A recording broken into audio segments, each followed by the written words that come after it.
Hello दोस्तों, स्वागत है आपका द स्टूडेंट चैनल में। आरआरबी सीबीटी 2 में जो पेपर आ रहा है उसमें स्टेटमेंट और कंक्लूजन रीजनिंग का जो सेक्शन है उसमें 4 से 6 क्वेश्चन जो है मैंने सीबीटी 1 में देखे थे। हर सेट में जो है 4 से 6 क्वेश्चन जो है पूछा हुआ था रीजनिंग में स्टेटमेंट कंक्लूजन से रिलेटेड, या फिर स्टेटमेंट दे रहा था कोई, उसमें एक क्वेश्चन पूछ रहा था और उससे रिलेटेड 2 कथन दिया हुआ था, स्टेटमेंट दे देता था और कहता था कि जो है कि इसमें से कौन सा कथन जो है पर्याप्त है उत्तर देने के लिए। ऐसे इंपॉर्टेंट क्वेश्चन जैसे एजम्पशंस से रिलेटेड क्वेश्चन दे रहा था, तो उससे रिलेटेड मैं यहाँ पे क्वेश्चन लेके आया हूँ, एक सीरीज लेके आया हूँ। इसमें मैं स्टेटमेंट और कंक्लूजन से रिलेटेड मैंने 4-5 सेट के जितने भी इंपॉर्टेंट क्वेश्चन थे उसको मैं यहाँ पे कवर कराऊंगा। तो जिन लोगों ने अभी तक चैनल को सब्सक्राइब नहीं किया है चैनल को सब्सक्राइब कर लीजिए ताकि नेक्स्ट वीडियो जैसे अपलोड करूँ उसकी नोटिफिकेशन आपको मिल जाए। और इस वीडियो को अगर अच्छा लगे तो अधिक से अधिक जरूर शेयर करिए। सीबीटी 2 पेपर के लिए ये बहुत ही इंपॉर्टेंट है। और भी जो भी कंपटीशन वाले एग्जाम होते हैं जिसमें जो है रीजनिंग सेक्शन में स्टेटमेंट और कंक्लूजन का सेक्शन आता है, इसमें मैक्सिमम स्टूडेंट क्या होता है गलती कर जाते हैं, तो उनके लिए ये वीडियो बहुत ही इंपॉर्टेंट है। तो इस वीडियो को अधिक से अधिक शेयर करते रहिए। तो आइए देखते हैं इस वीडियो में कौन कौन से इंपॉर्टेंट क्वेश्चन है। देखिए पहला क्वेश्चन, सबसे पहला क्वेश्चन में क्या कह रहा है कि एक प्रश्न दिया हुआ है, ठीक। प्रश्न के अनुसार जो है 2 आर्गुमेंट्स अर्थात 2 तर्क दिए हुए हैं। आपको बताना है कौन सा तर्क जो है सेटिस्फाई करता है प्रश्न को। प्रश्न देखिए क्या कह रहा है कि क्या जीवन में सबसे अच्छी जो चीज़ें हैं वो मुफ्त में मिलती हैं? जीवन की सबसे अच्छी चीज़ें मुफ्त में मिलती हैं, ये प्रश्न पूछ रहा है। तर्क उसका क्या कह रहा है कि जीवन हमें बहुत से अवसरों को मुफ्त में देता है और फिर भी हम जो है इनमें से अधिकांश का व्यर्थ में जाने देते हैं, अर्थात अधिकांश को जो है हम व्यर्थ में जाने देते हैं। पहला तर्क हो गया। दूसरा तर्क कह रहा है मुस्कान, दोस्त, परिवार, अच्छी बातें, अच्छी नींद और अच्छी यादें सभी मुफ्त में हैं। तो ये तो सभी लोग जानते हैं, मुस्कान के भाई कोई प्राइस नहीं होता है, दोस्त, परिवार, अच्छी बातें, अच्छी नींद, ये सभी जो है जीवन आपको जो है ये मुफ्त में प्रोवाइड कराता है, मुफ्त में देता है। तो तर्क 2 तो सेटिस्फाई हो रहा है, ये 100% ये तो सभी लोग समझ रहे होंगे। लेकिन पहले तर्क में ही कन्फ्यूजन होगी आपको। देखिए क्या कह रहा है कि जीवन हमें बहुत से अवसरों को मुफ्त में देता है और फिर भी हम इनमें से अधिकांश को व्यर्थ में जाने देते हैं, ये कह रहा है। प्रश्न पे फिर से आइए देखते हैं क्या कह रहा है कि क्या जीवन में सभी अच्छी चीज़ें मुफ्त मिलती हैं? देखिए जीवन में तो सभी अच्छी चीज़ें ही मुफ्त में नहीं मिलती, कुछ बुरी चीज़ें भी होती हैं वो मुफ्त में मिलती हैं। लेकिन देखिए इसका मतलब ये है कि जितनी भी चीज़ें मुफ्त मिलती हैं, बहुत से मौके हमें मुफ्त में मिलते हैं, अच्छे बुरे सब, ठीक है। तो ये पहली लाइन जो है क्या कह रही है, जीवन हमें बहुत से अवसर प्रदान करता है मुफ्त में, तो उसमें अच्छी भी हो गई और बुरी भी हो गई, लेकिन कह रहा है कि फिर भी हम उनमें से अधिकांश को व्यर्थ में जाने देते हैं। तो इसीलिए देखिएगा कि पहला तर्क भी आपको सेटिस्फाई कर रहा है कि बहुत सी अच्छी चीज़ें आपको मुफ्त में मिलती हैं, लेकिन क्या होता है कि आप जो है उनमें से अधिकांश को व्यर्थ में जाने देते हैं। तो तर्क 1 और तर्क 2 दोनों जो है आर्गुमेंट सेटिस्फाई करते हैं। आप आंसर इसका दिया भी था जो है कि 1 और दोनों प्रभावशाली हैं, स्ट्रांग हैं। तो ऑप्शन 2 आप यहाँ पे मार्क करेंगे, ठीक है। नेक्स्ट क्वेश्चन देखते हैं। देखिए स्टेटमेंट क्या कह रहा है कि बरसात के मौसम में कई रेल दुर्घटनाएं पहाड़ी इलाकों में होती हैं जो भूस्खलन के कारण होती हैं, ये कह रहा है। देखिए ये स्टेटमेंट है। निष्कर्ष इससे क्या निकलता है, कह रहा है बरसात के मौसम में रेलगाड़ियों को नहीं चलाना चाहिए। ये तो बिल्कुल निष्कर्ष नहीं निकलता है कि जो है कि अगर भूस्खलन होता है, दुर्घटनाएं होती है, तो इसका मतलब थोड़ी बरसात में जो है रेलगाड़ियाँ चलनी ही नहीं चाहिए।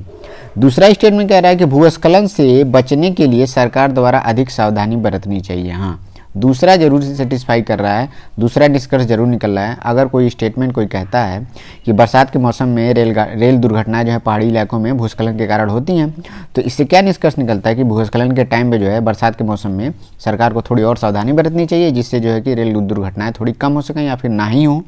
तो दूसरा स्टेटमेंट जो है दूसरा जो है कंक्लूजन आप ध्यान दीजिएगा, वो क्या करता है, अनुसरण करता है। पहला जो है उसका अनुसरण नहीं करता है, तो केवल दूसरा जो अनुसरण करता है वो ऑप्शन आपका यहाँ पे सही होता है। देखिए ऐसे क्वेश्चनों को बस आपको ध्यान से पढ़ना होगा और जो स्टेटमेंट दिया होगा उसको आप सही मानते हुए इसको करना होगा। बहुत ज़्यादा आपको जो है इसमें प्रेशर दिमाग लगाने की ज़रूरत नहीं है और इसकी थोड़ी सी प्रैक्टिस की ही ज़रूरत होती है। इसमें कोई फार्मूलाज और ये सब चीज़ें देखनी नहीं होती।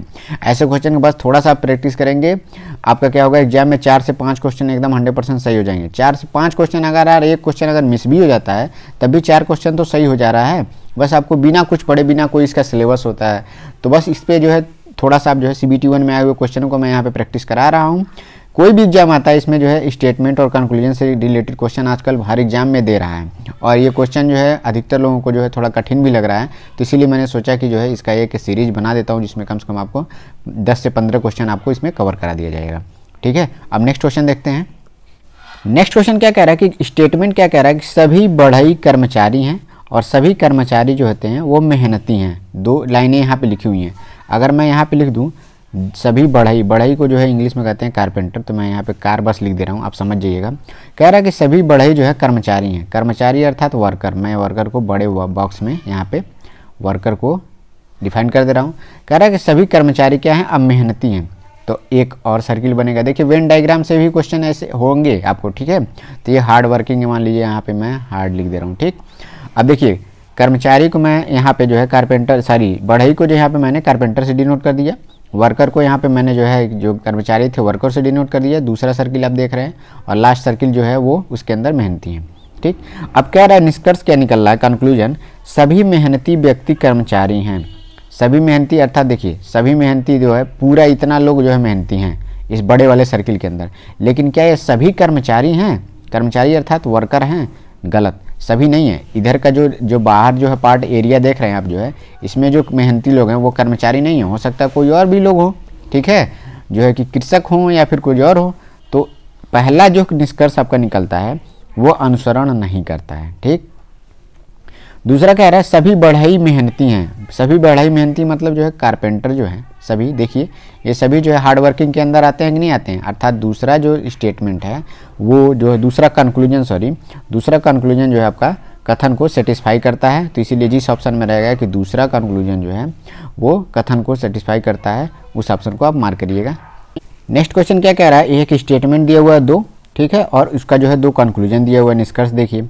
पहला स्टेटमेंट क्या कह रहा है कि कुछ मेज जो है पुस्तकें हैं, अर्थात मैं यहाँ पे जो है मेज बना देता हूँ, मेज को आप जो है टी से अर्थात टेबल से डिनोट कर दीजिए, और कह रहा है कि पुस्तकें अर्थात यहाँ पे मैंने बुक बना दिया, अर्थात यहाँ पे दिख रहे होंगे आप जो वेन डायग्राम में क्या हो रहा है कि यहाँ पे कुछ जो है टेबल, यहाँ पे बुक है, सभी पुस्तकें कुर्सियाँ हैं, अर्थात सभी बुक को सभी को मैंने चेयर बना दिया, चेयर यहाँ पे सी से डिनोट कर दिया। अब कंक्लूजन अर्थात निष्कर्ष यहाँ पे क्या कह रहा है, कुछ पुस्तकें मेज हैं।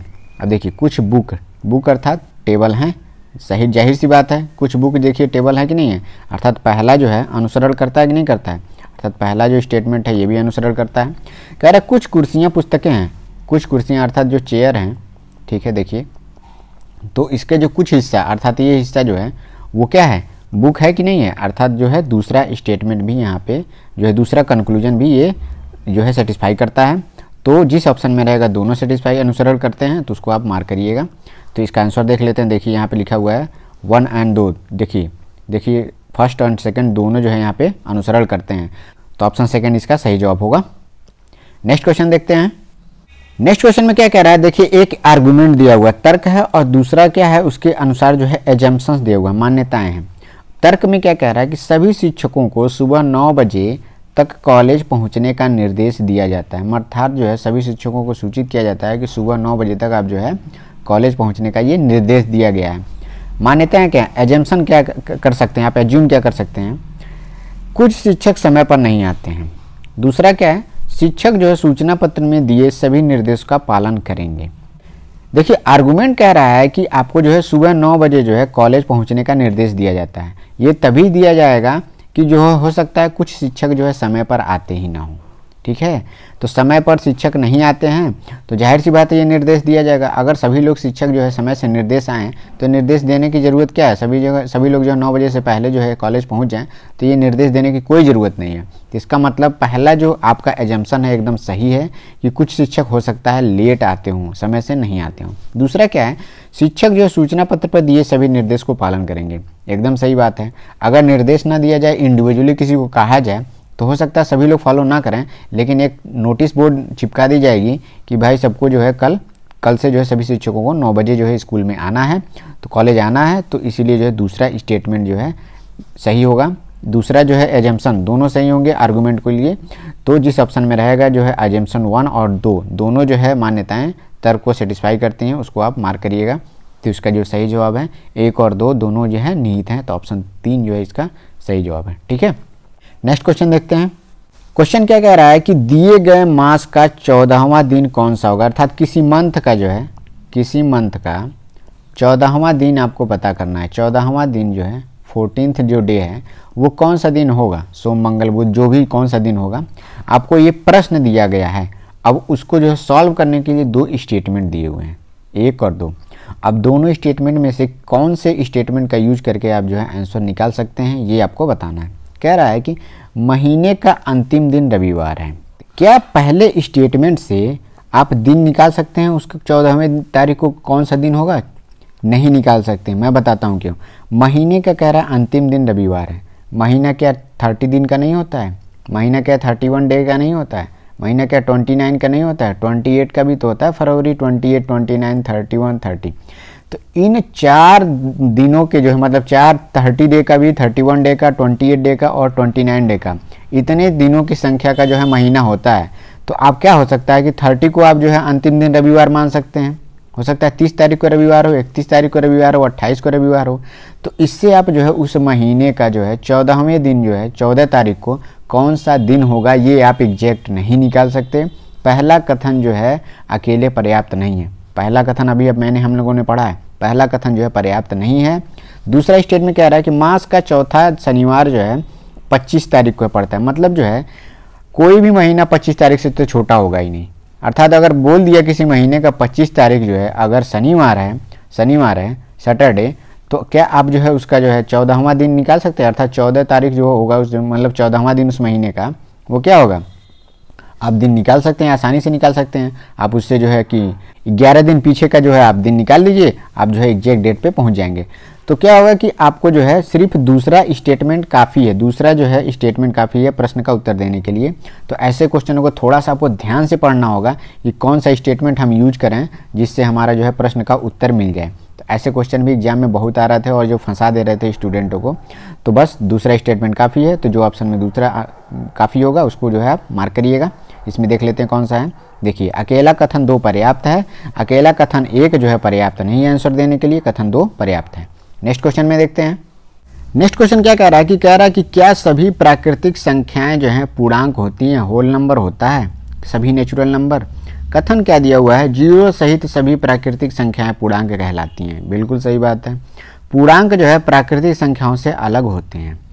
ये देखिए दूसरा स्टेटमेंट जो है इसको सेटिस्फाई नहीं करता है, पहला स्टेटमेंट इसको सेटिस्फाई करता है। सभी लोग इसको जानते होंगे कि प्राकृतिक संख्याएं जो है और 0 उसमें ऐड कर दिया है, 0 से लेकर के 1, 2, 3 ये सभी जो है पूर्णांक संख्याएं होती हैं। तो जिस ऑप्शन में स्टेटमेंट 1 जो है सेटिस्फाई करने वाला लिखा होगा उसको आप वहाँ पे मार्क करिएगा। नेक्स्ट क्वेश्चन देखते हैं। नेक्स्ट क्वेश्चन देखिए बहुत अच्छा क्वेश्चन है, इसको देखिए एक्सप्लेनेशन इसका बहुत अच्छा है। कह रहा है कि स्टेटमेंट दिया हुआ है PQR के लिए हमको कोड बताना है, PQR के लिए हमको कोड बताना है, ये प्रश्न पूछा है। अब इससे रिलेटेड 2 स्टेटमेंट दिए हुए हैं। पहला स्टेटमेंट क्या दिया हुआ है? ABC जो है BCD को दर्शाता है। अर्थात यहाँ पे इंग्लिश में देख लीजिए अच्छे समझ में आएगा, ABC रिप्रेजेंट BCD। मतलब हम ABC को लिखते हैं BCD, ठीक है। कह रहा है DEF जो है EFG को दर्शाता है, अर्थात DEF जो है EFG को दर्शाता है। ये आपको ध्यान देना है। देखिए ए के जो है 1 जोड़ देंगे तो B आ जाएगा, B में 1 जोड़ देंगे C आ जाएगा, C को जोड़ देंगे D आ जाएगा, D को जोड़ेंगे 1 जो है E आ जाएगा, E में 1 जोड़ देंगे तो इस सब में 1-1 जो है बढ़ाने पे जो है अगला वर्ड जो है इससे लिंक्ड है। ये रीजनिंग टाइप का क्वेश्चन है, आप समझ रहे होंगे। तो PQR का कोड क्या हो जाएगा? P में आप 1 ऐड जोड़ दीजिए तो Q मिल जाएगा, Q में जोड़ दीजिए तो R मिल जाएगा और R में जोड़ दीजिए तो S मिल जाएगा, ठीक है। तो QRS जो है इसका आंसर हो जाएगा। पहला स्टेटमेंट सिर्फ आपने यूज किया और आंसर आपको मिल गया। अब दूसरे स्टेटमेंट पे आते हैं। दूसरा स्टेटमेंट कह रहा है LMN को हमने MNO रखा है और OPQ को हमने PQR रखा है। अब देखिए यहाँ पे मैं लिख देता हूँ, LMN को हमने लिखा हुआ है MNO, ठीक, और OPQ को मैंने रखा हुआ है PQR।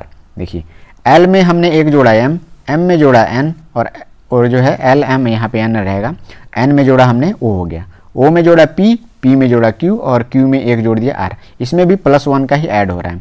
तो फिर से हम जो है PQR का कोड लिखना चाहें तो +1 जोड़ेंगे तो QRS आंसर आ जाएगा। तो देखिए पहला स्टेटमेंट भी अकेले आंसर देने के लिए पर्याप्त है और दूसरा भी अकेले आंसर देने के लिए पर्याप्त है, ठीक है। तो जो क्वेश्चन पूछ रहा है उसके लिए दोनों अलग अलग भी यूज किया जाए तो आंसर पर्याप्त दे देंगे। तो ऑप्शन देखिए कौन सा सही है, आइदर 1 और 2 sufficient to answer the question. मतलब जो है या तो उत्तर 1 देने के लिए पर्याप्त है या फिर 2, दोनों स्टेटमेंट में किसी का भी आप एक यूज करेंगे 1 का तो वो आपके प्रश्न का उत्तर देने के लिए पर्याप्त है। तो इसका ऑप्शन 1 सही आंसर होगा। बस आपको क्वेश्चन को ध्यान से पढ़ना है स्टेटमेंट को जो है सावधानी से थोड़ा सा यूज करिएगा और ऑप्शन थोड़ा सा ध्यान से पढ़िएगा, क्योंकि ऑप्शन में भी कन्फ्यूजन हो जाती है किसका यूज करना है किसका नहीं यूज करना है, और जल्दबाजी में आप आंसर गलत ना मार्क करिएगा। ठीक है, अब नेक्स्ट क्वेश्चन देखते हैं। नेक्स्ट क्वेश्चन क्या कह रहा है कि कोई लड़की कूद नहीं सकती। ठीक है, स्टेटमेंट दिया हुआ है कोई लड़की कूद नहीं सकती है, और दूसरा लाइन क्या कह रहा है कुछ लड़कियां तैराक हैं। जैसे मान लीजिए मैंने जो है यहाँ पे सभी गर्ल्स का जो है ग्राफ बना दिया। ठीक है, कह रहा है कि कोई लड़की जो है कूद नहीं सकती, मतलब जो है अगर जंप करने की बात आएगी तो जाहिर सी बात है कोई भी जंप नहीं कर सकता, इसमें से कोई जंप वाला सेक्शन अलग है। ठीक है, कह रहा है कुछ लड़कियां तैराक हैं, इसमें से कुछ लड़कियां जो हैं क्या हैं यहाँ पे स्विमर, यहाँ पे मैंने स्विम से डिनोट कर दिया। ठीक, ये आपका हो गया वेन डायग्राम। अब देखिए निष्कर्ष क्या निकल रहा है, कंक्लूजन क्या है, पुरुष तैराक कूद सकते हैं। देखिए आपके कथन से जो है ये बिल्कुल सेटिस्फाई, जो स्टेटमेंट जो कंक्लूजन नहीं निकलता है कि पुरुष तैराक कूद ही सकते हैं, तो क्या होगा इसका पहला जो निष्कर्ष होगा वो सेटिस्फाई नहीं करेगा। ठीक, नेक्स्ट देखिए कह रहा है कुछ तैराक कूद सकते हैं। कुछ तैराक कौन है, कुछ स्विमर हैं। अब ये स्विमर हैं, ठीक है, अब ये स्विमर का कुछ हिस्सा है, कह रहा है कि ये जंप कर सकते हैं। ये इसका भी जो है इसमें स्टेटमेंट में कोई इसका जिक्र नहीं है कि जो स्विमर होंगे वो जो है कूद ही सकते होंगे। तो स्टेटमेंट दोनों जो है इस जो है दोनों कंक्लूजन जो है स्टेटमेंट को सेटिस्फाई नहीं करता है। तो जिस ऑप्शन में रहेगा कि दोनों जो है सेटिस्फाई नहीं करता, ना ही एक और ना ही दो, तो उसको आप मार्क करिएगा। ये क्वेश्चन ठीक क्वेश्चन था। नेक्स्ट क्वेश्चन देखते हैं। नेक्स्ट क्वेश्चन कह रहा है कि तर्क दिया हुआ है, यहाँ पे आर्गुमेंट दिया हुआ है कि वर्तमान सरकार ने 2G स्पेक्ट्रम की नीलामी के लिए आधार मूल्य कम कर दिया था। आधार मूल्य अर्थात बेस प्राइस, यहाँ पे देखिए बेस प्राइस जो है यहाँ पे कम कर दिया जो है सरकार ने, वर्तमान सरकार ने 2G स्पेक्ट्रम की जो है नीलामी के लिए। अनुमान इससे क्या लगाया जा सकता है, पहला अनुमान है कि अगली बार जो है कीमत और कम होगी। ये बिल्कुल अनुमान नहीं लगाया जा सकता है। इस बार बेस प्राइस जो है कम हो गई, इसका मतलब थोड़ी होता है कि अगली बार जो है 2G स्पेक्ट्रम की नीलामी होगी तो बेस प्राइस जो है कम ही होती जाएगी। इसका कोई निष्कर्ष नहीं है, ये अनुमान नहीं लगाया जा सकता। दूसरा कह रहा है कि पिछली बार नीलामी अच्छी नहीं थी। हाँ, हो सकता है पिछली बार नीलामी अच्छी नहीं रही होगी, इसीलिए यहाँ पे बेस प्राइस को थोड़ा कम किया गया कि नीलामी अधिक से अधिक हो सके और जो है अच्छे ग्राहक, अच्छे लोग जो है इसके खरीदने वाले लोग मिल सकें। तो दूसरा जो है स्टेटमेंट है यहाँ पे देख रहे हैं, दूसरा एजम्पशन जो है वो आपके आर्गूमेंट को सेटिस्फाई करता है, लेकिन पहला जो है आपको आर्गूमेंट को सेटिस्फाई बिल्कुल नहीं करता है। तो जिस ऑप्शन में रहेगा कि जो है सेकेंड जो है आर्गूमेंट जो है एजम्पशन जो है वो सेटिस्फाई कर रहा है, तो उसको आप मार्क करिएगा। तो इसमें दिया हुआ केवल अनुमान 2 जो है इसमें निहित है, तो ऑप्शन 2 इसका सही जवाब होगा। क्वेश्चन को थोड़ा सा आप ध्यान से पढ़िएगा, हो जाएगा। नेक्स्ट क्वेश्चन देखते हैं। नेक्स्ट क्वेश्चन अच्छा क्वेश्चन कह रहा है कि जो है यहाँ पे एक स्टेटमेंट दिया हुआ, वक्तव्य दिया हुआ है कि केवल काम करने और कोई मनोरंजन ना करने से जैक सुस्त बन जाता है। मतलब जैक कोई व्यक्ति है, वो जो है क्या करता है, केवल काम करता है, कोई मनोरंजन ना करेगा अगर जो, तो वो शुष्क हो जाता है। ठीक है, कोई मनोरंजन नहीं करता है। निष्कर्ष इससे क्या निकलता है, काम करना महत्वपूर्ण है। देखिए काम करना महत्वपूर्ण है, ये जो है इससे निष्कर्ष नहीं निकलता है कि काम करना महत्वपूर्ण है। यहाँ पे फोकस किया जा रहा है, यहाँ पे फिटनेस पे जो है उसको फोकस किया जा रहा है। दूसरा कह रहा है कि हमें खेल के लिए काम से समझौता करना पड़ता है। जाहिर सी बात है, अगर केवल काम करने और कोई मनोरंजन ना करने से जो है जैक सुस्त बन जाता है, जाहिर सी बात है, मतलब वो बहुत ज़्यादा काम करता है। ठीक है, बहुत ज़्यादा काम करता है, लेकिन अगर उसे खेलना है, अगर खेलना है तो उसे जाहिर सी बात है कि उसे अपने काम से समझौता करना ही पड़ेगा। ठीक, तो दूसरा जो है यहाँ पे कंक्लूजन निकलता है स्टेटमेंट से, पहला कंक्लूजन इससे नहीं निकलता है। तो जिस ऑप्शन में रहेगा कि स्टेटमेंट 2 जो है समझौता करता है, अनुसरण करता है, तो उसको आप मार्क करिएगा। ऑप्शन 1 इसका सही जवाब है। तो दोस्तों इस वीडियो में बस इतना ही, जितने भी मुझे अच्छे क्वेश्चन लगे जो है कंक्लूजन और स्टेटमेंट से रिलेटेड, उसको मैंने यहाँ पे कवर कराया। और वीडियो को अधिक से अधिक शेयर करते रहिए, और जिनका जो है CBT 2 का पेपर है उनको बेस्ट ऑफ लक, और थोड़ा सा जो है प्रिपरेशन अच्छे से बढ़ा दीजिए, समय बहुत कम बचा हुआ है। देखिए जो जितने भी एग्जाम जो है CBT 2 RPF में भी ऐसे क्वेश्चन आ रहे हैं, उसके लिए ध्यान में रखते हुए मैंने जो है ये वीडियो बनाया हुआ है। तो इस वीडियो को अधिक से अधिक शेयर करिए, इस चैनल को सब्सक्राइब करिए। थैंक यू दोस्तों, बेस्ट ऑफ लक।